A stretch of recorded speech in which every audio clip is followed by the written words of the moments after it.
Bien-aimés dans le Seigneur, bonjour, sinon bonsoir.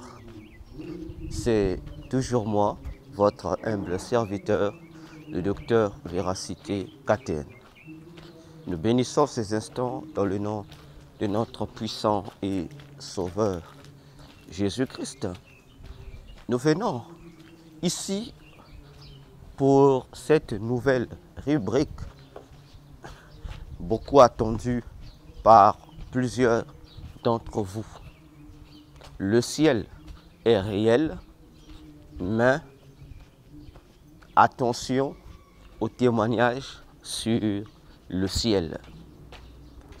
Alors, bien-aimés dans le Seigneur, je vais introduire ce thème par une interpellation urgente dans les milieux chrétiens, auprès des chrétiens. Vous savez que l'Église aujourd'hui et les chrétiens aujourd'hui, nous sommes en grande perte de vitesse. Pourquoi? Parce que nous sommes sensibles, nous devenons identiques à Israël dans le désert. Attention, vous et moi, lorsque nous lisons le livre de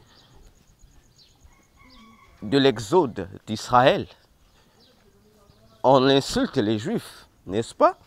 On dit que eux aussi, tous les miracles qu'ils ont vus, la démonstration de la puissance de leur Dieu qu'ils ont vu manifester en Égypte, toutes les révélations que Dieu leur a données.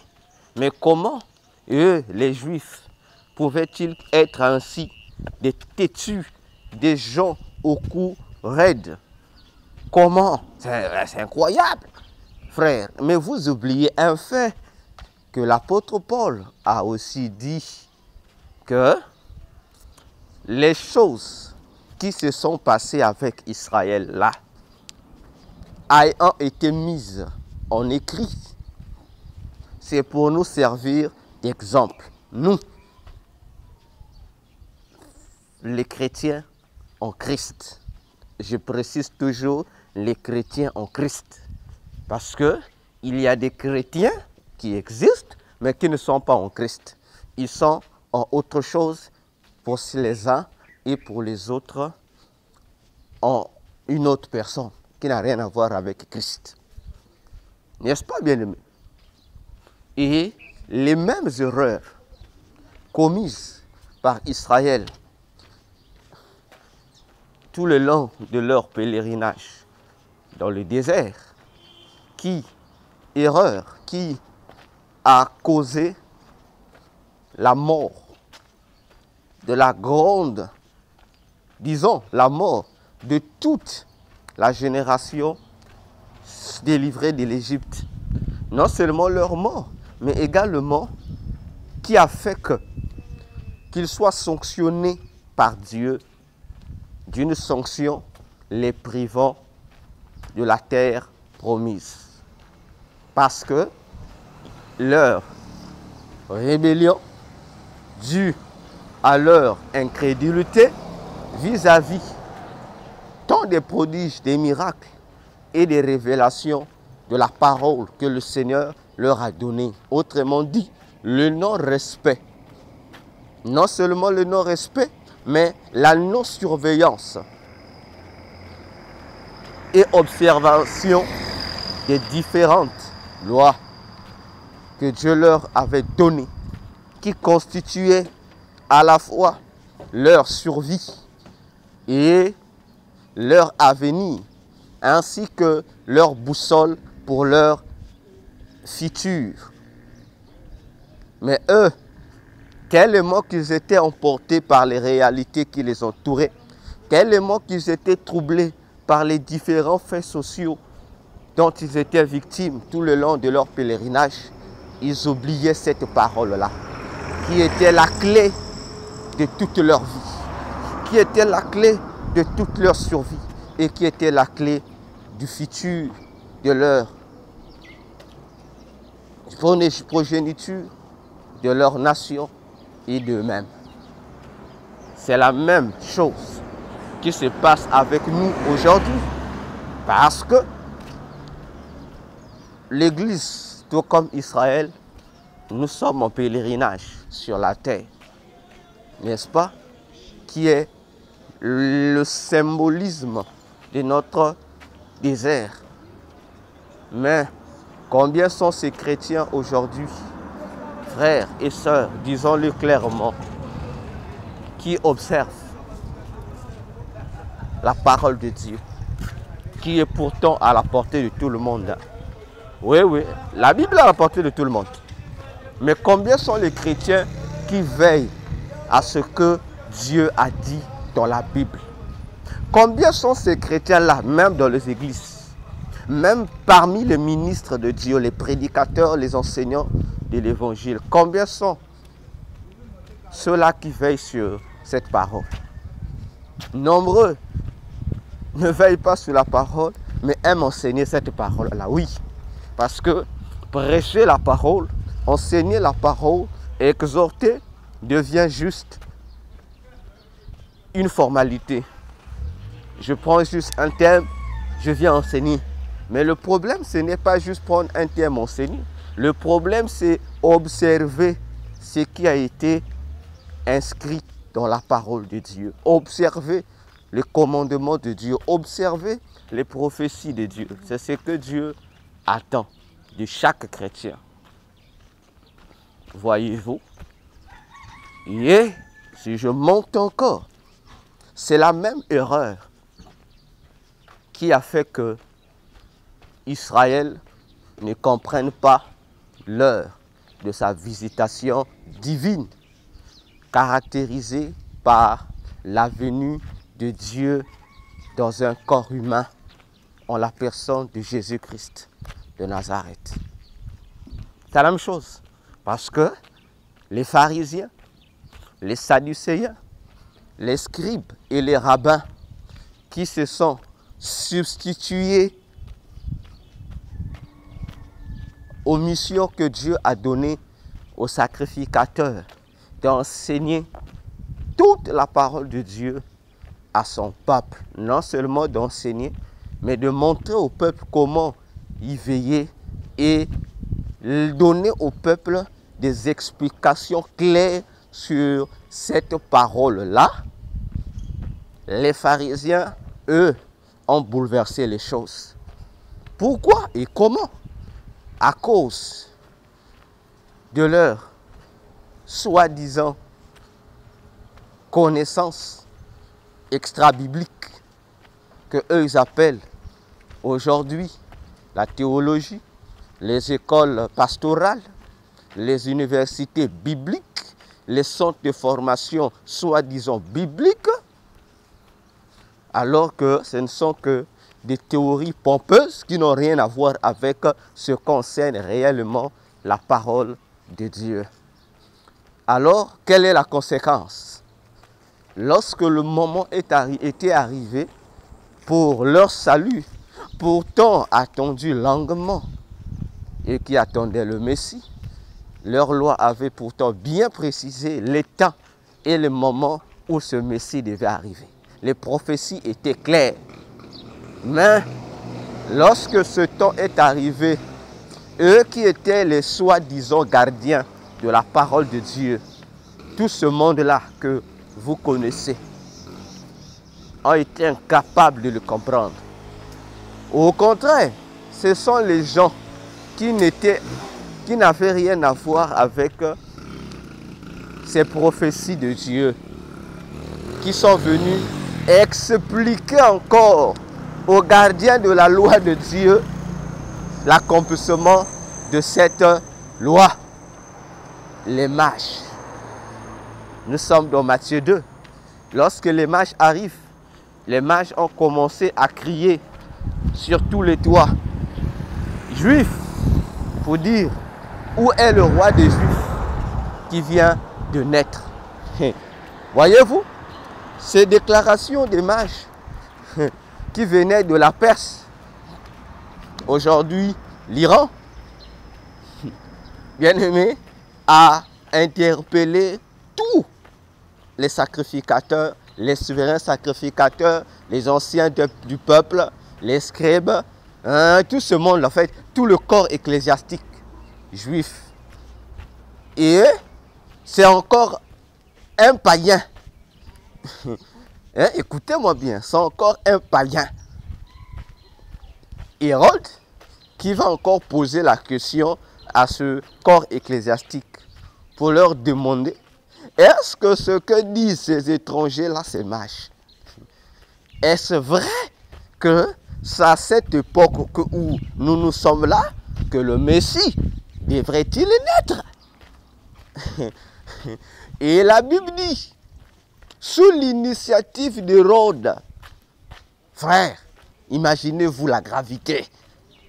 C'est Hérode, un sorcier, un païen, un criminel, qui va ordonner aux gardiens de la loi de Dieu, aux gardiens des prophéties de Dieu, d'examiner leurs prophéties, cette loi de Dieu, pour confirmer ou déconfirmer les déclarations des étrangers, des païens encore, des mages. Et la Bible déclare que les sacrificateurs, les anciens, les scribes et tout ce corpus ecclésiastique vont se réunir pour examiner les prophéties à propos de la venue du Messie. Et ils vont confirmer au roi que, effectivement, les mages avaient raison, que c'était le moment qu'il fallait que le Messie naisse. Frères aimés, frères et sœurs, après combien d'années, voyez-vous, pour la naissance du Messie, après 400 ans, près de 400 ans, oui, 400 ans, encore, depuis le dernier prophète, Malachie, et jusqu'à ces époques-là, combien d'années? Près de 400 ans. Je ne parlais plus, aucun prophète ne venait. Alors, que devraient faire les sacrificateurs, les souverains sacrificateurs, les scribes, les docteurs de la loi? N'est-ce pas veiller sur les commandements qu'ils avaient? N'est-ce pas veiller sur les rouleaux prophétiques qui étaient à leur disposition? Pourtant, ces rouleaux-là étaient déroulés dans les synagogues, dans les jours de sabbat. Mais enrouler ça, c'était pourquoi? Est-ce pour examiner les Écritures en tant que des sentinelles, en tant que des veilleurs, ou c'était simplement pour amuser la galerie? C'était simplement devenu une tradition, un formalisme, une coutume seulement. Et effectivement, c'était devenu qu'un spectacle. On vient, on écoute, on est parti. Donc l'esprit de l'examen et de la veillance des commandements et des prophéties de Dieu n'existait plus. C'était désormais des rencontres religieuses qui n'avaient rien à voir avec Dieu. Raison pour laquelle, un jour, pendant que Jésus entra dans l'une des synagogues de son village d'enfance, la Bible déclare, nous sommes dans Luc 4, vous connaissez toute l'histoire. La Bible dit, on remit à Jésus le rouleau du prophète Ésaïe. Ésaïe 50, comment vous dirais-je bien, Ésaïe 53, c'est même pas Ésaïe 53. Le Seigneur, lorsqu'il se retrouve devant ce rouleau, il répète, l'Esprit du Seigneur est sur moi. Il m'a oint pour ceci ou cela. À la fin de la lecture, tout le monde avait le regard posé sur Jésus, entendant l'explication. Mais Jésus n'a donné aucune explication. Il leur a simplement dit ce que eux ne faisaient plus. Il leur a simplement rappelé une règle ecclésiastique qui les échappait désormais. Laquelle règle? Il leur dit, cette parole que vous avez entendue aujourd'hui s'est accomplie aujourd'hui. Ça a été un scandale ce jour-là dans la synagogue. Et la Bible dit, les gens ont pris Jésus pour le lapider. Pourquoi? Mais si le corpus et le peuple veillaient sur les paroles de l'Éternel, sur les prophéties de l'Éternel, au lieu de se liguer contre Jésus, au lieu de le traiter et de le qualifier de blasphémateur ou de chercher à le tuer, il devait plutôt déclencher une séance de débat ou de questions-réponses à propos pour demander à Jésus des explications profondes. Et Jésus allait le faire avec plaisir. Mais, étant donné que il est le serviteur de Dieu, ceux qui devraient être les éclaireurs de la parole de Dieu pour orienter le peuple, et le peuple lui-même, ils étaient déjà séparés de l'esprit prophétique de Dieu. Ils étaient déjà là, aveuglés par les différents systèmes philosophiques religieux imposés par les théologiens de l'époque, les pharisiens, les sadducéens, les scribes, le rabbinisme, quoi encore et que sais-je encore. Toutes ces sectes mystiques qui se camouflaient dans l'identité des enseignants de la parole. Alors que c'était des gens qui étaient très loin de la loi de Moïse, très loin de la Torah, très loin de l'Ancien Testament, très loin, ils étaient très loin en un mot de la parole de Dieu. Ils avaient l'apparence de la piété, mais au fond d'eux, ils niaient ce qui en faisait la force. Voyez-vous? Et le même esprit qui caractérisait ces gens-là, ce sont les mêmes démons qui caractérisent aujourd'hui la plupart des églises, la plupart des responsables religieux de nos différentes églises. Et comme la plupart des pasteurs, des enseignants de la parole de Dieu, des responsables ecclésiastiques sont possédés, envoûtés par les mêmes démons anti-prophéties de Jésus. La conséquence est laquelle? Le peuple qu'ils conduisent deviennent aussi des aveugles comme eux. Raison pour laquelle Jésus pouvait encore infliger cette déclaration aux chefs religieux de son époque. Un aveugle qui conduit un autre aveugle, les deux tomberont dans le trou. Comprenez-vous? Aujourd'hui, frères, combien sont les chrétiens qui examinent la parole de Dieu qu'ils lisent? Combien? Combien sommes-nous, chrétiens, qui veillons aux prophéties de la Bible? Par ailleurs même, l'ange que le Seigneur a confié à l'apôtre Jean pour lui servir de guide dans la révélation ou toutes les révélations qu'il a reçues dans le livre de l'Apocalypse, cet ange, du début jusqu'à la fin de son assistance auprès de l'apôtre Jean, ne faisait que lui répéter une chose. Je suis le compagnon de service de ceux qui gardent les prophéties de Jésus, de ceux qui gardent la parole de Jésus. Et Jésus lui-même dira dans Apocalypse 22, versets 14 à 16, il dit que c'est lui qui atteste, confirme ces paroles-là de ce livre, qu'il dise « Viens ». Que l'Esprit, le Saint-Esprit aussi dise « Viens ». Et que l'épouse aussi dit « Viens ». Vous imaginez?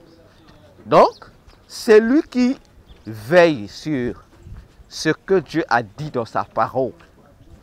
Lorsque tu es une sentinelle de la parole de Dieu, la mention que Jésus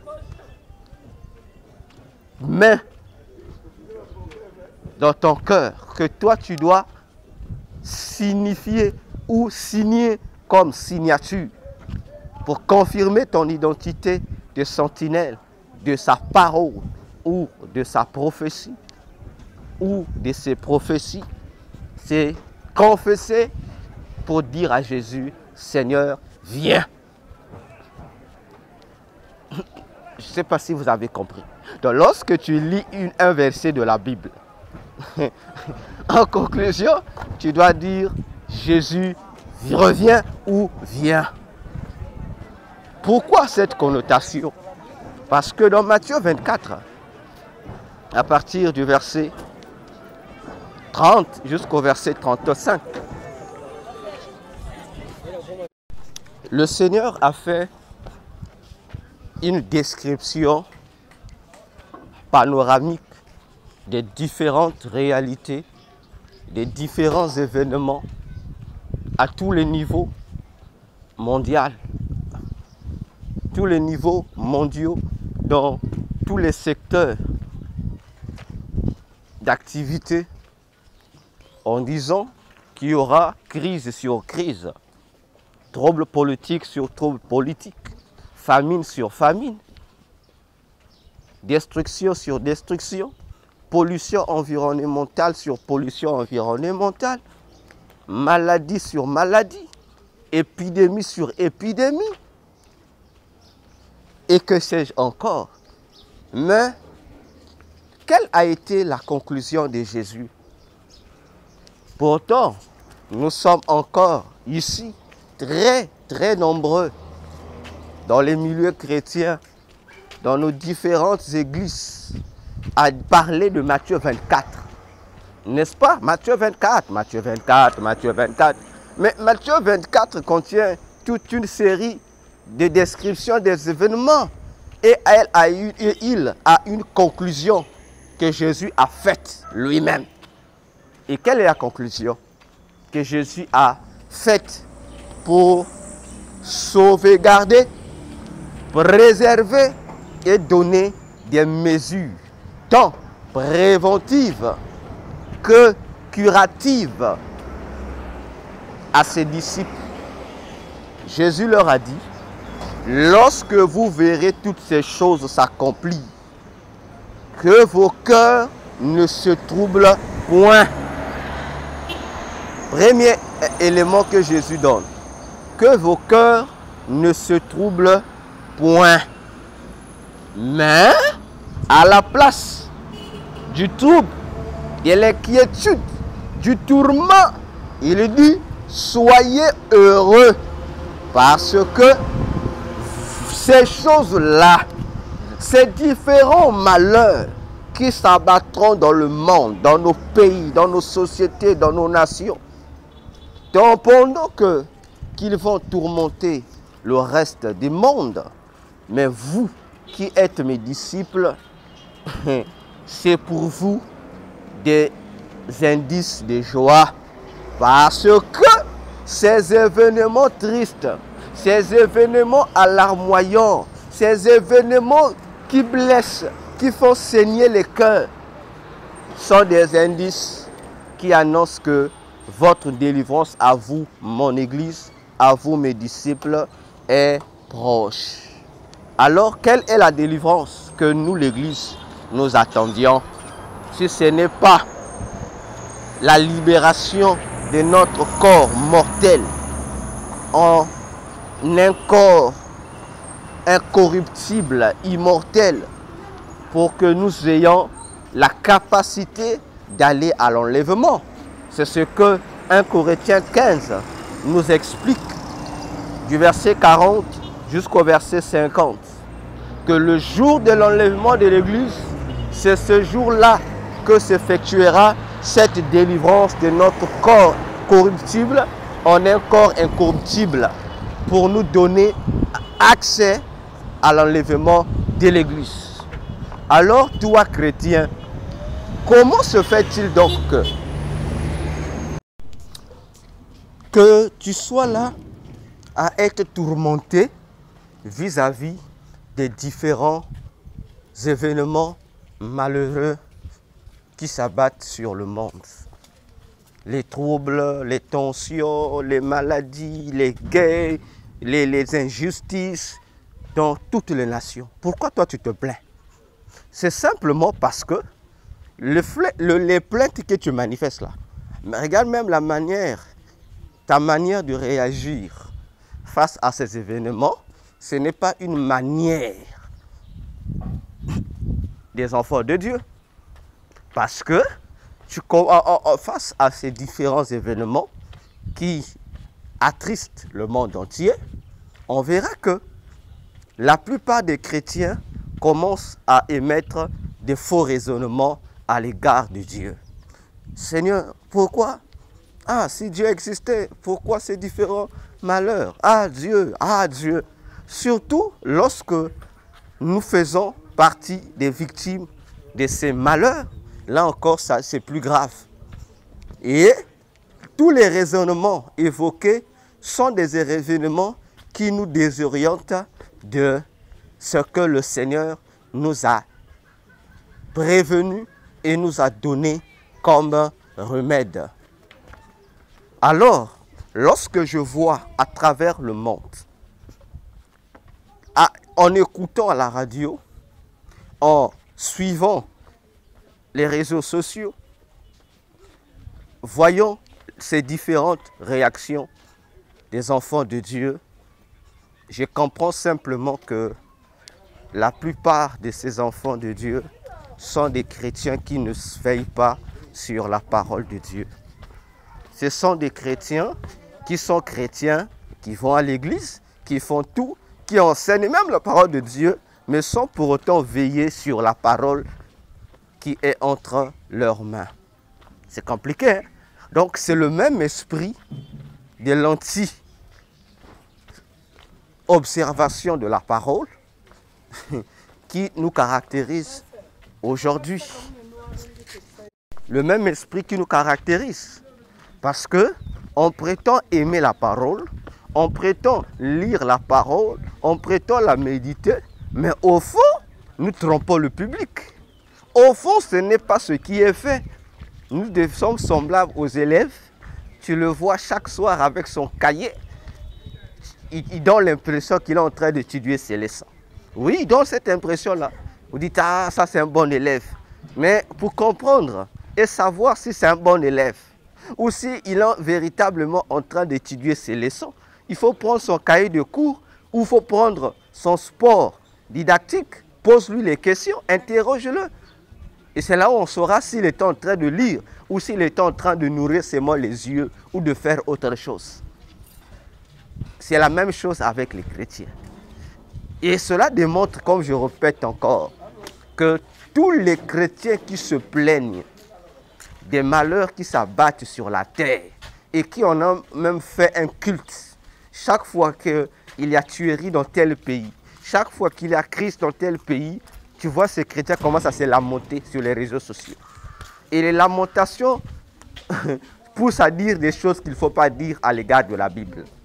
Or, tout ça, c'est l'objectif que Satan fait pour nous éloigner de la parole de Dieu, pour nous amener à douter de Dieu et à ignorer les prophéties de Jésus à propos de ces événements. Voyez-vous? Et l'effet que tu continues à être là, au lieu de maintenant de continuer à croire en Jésus, quelle est la conséquence? On rejette la parole de Dieu pour faire confiance maintenant au quoi? Pour faire confiance aux déclarations, aux théories des experts économiques, aux théories des experts politiques, aux théories des humains et des païens. Frère, c'est dangereux. Hein? Oui. On oublie ce que la parole de Dieu a dit. On rejette la parole de Dieu, maintenant pour chercher des solutions dans les bouches de ces différents païens. Chose plus grave encore. Donc, on préfère mettre foi aux théories des experts plutôt que sur Dieu.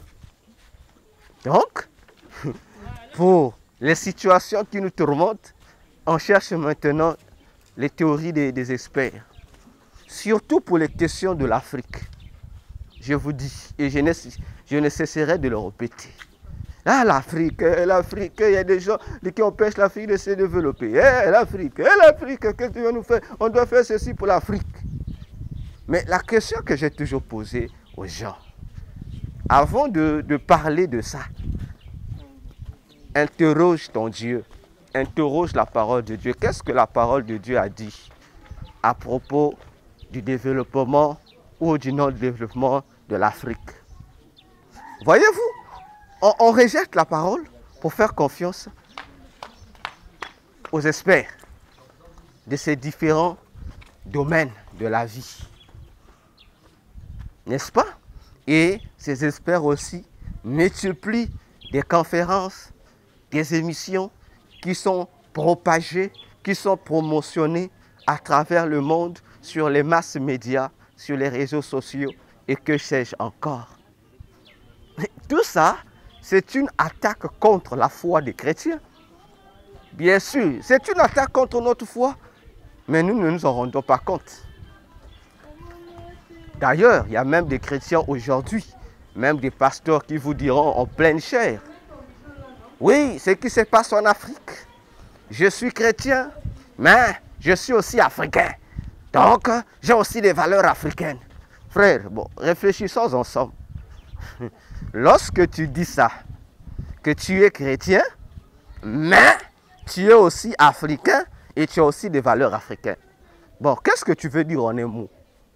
En un mot, tu es en train de dire que même si je suis chrétien, certaines traditions africaines, je ne peux pas m'en partager. Tu es en train de dire aux yeux du monde entier que tu es un chrétien hypocrite. Parce que lorsque tu élèves une partie des traditions africaines au-dessus de ce que dit le Dieu de la Bible, ça veut dire, mon frère, que tu es semblable aux pharisiens que Jésus a condamnés dans Matthieu 15 et dans Marc 7. Les gens qui annulent la parole de Dieu au profit de leur tradition.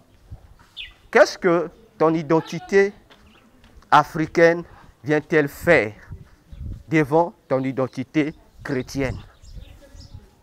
C'est là que commence mon histoire sur le ciel est réel, mais faites attention sur les témoignages sur le ciel. Parce que Jésus, dans Jean 14, du verset 1 à 3, nous a rassurés de plus belle que le ciel est un endroit réel. L'apôtre Paul également, dans Philippiens 3, le verset 20, il dit « Le ciel est également réel ». D'ailleurs, dans 2 Corinthiens 12, le verset 1 jusqu'au verset 5e, il rassure encore en nous faisant comprendre que le ciel, le royaume des cieux, le paradis est un endroit qui existe. Que tu le crois ou que tu ne le crois pas, tant pis. Mais ton incrédulité, tes doutes, ton intelligence, ta science, ta théologie ou ta doctrine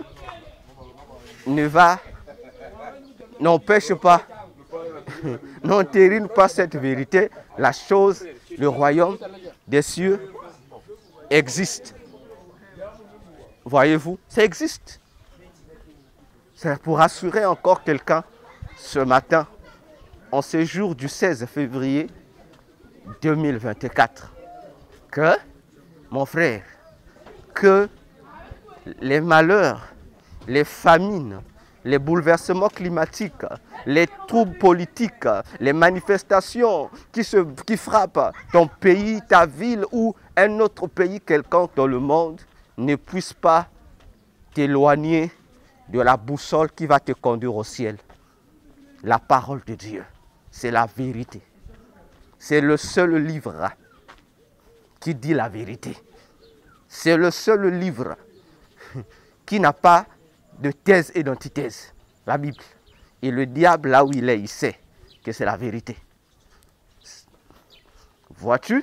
Alors, prends conscience que le royaume de Jésus existe.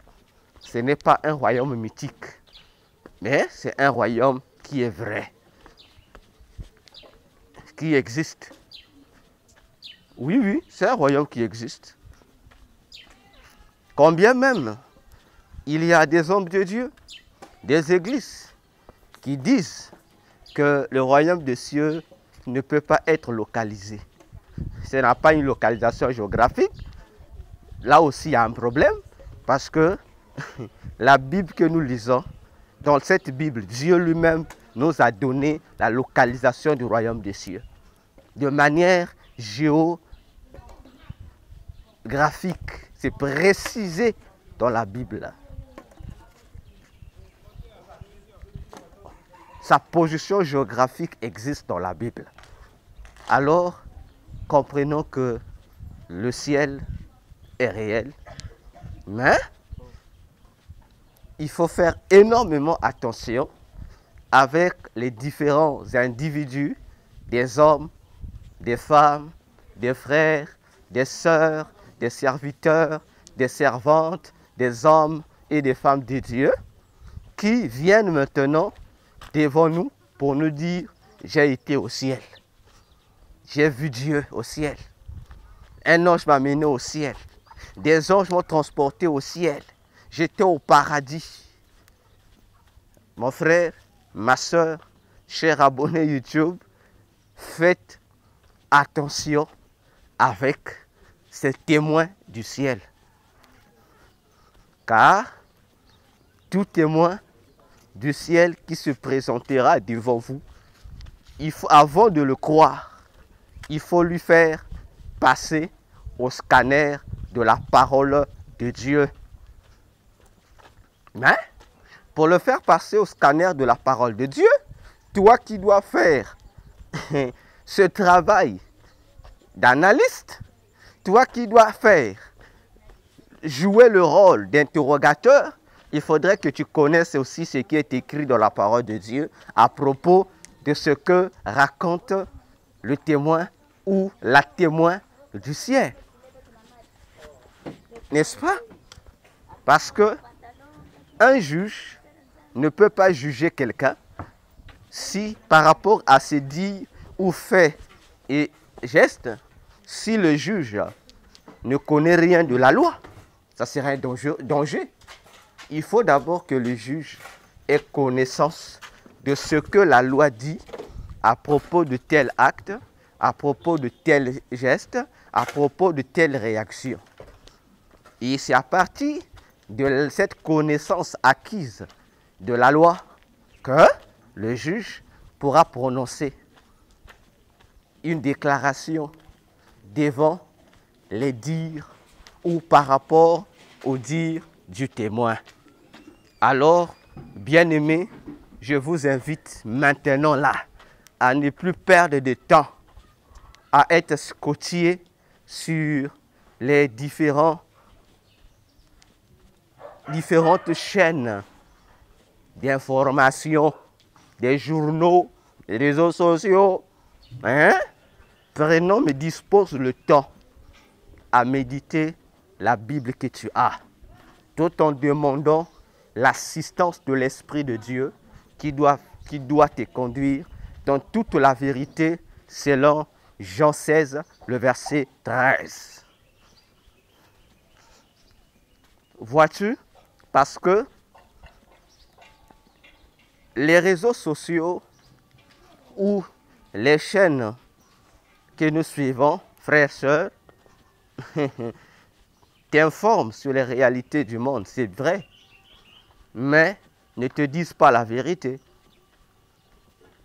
Oui, la vérité, ce n'est que la parole de Dieu qui te démontrera le vrai et le faux dans les différentes informations que nous puisons dans ces différentes sources d'informations.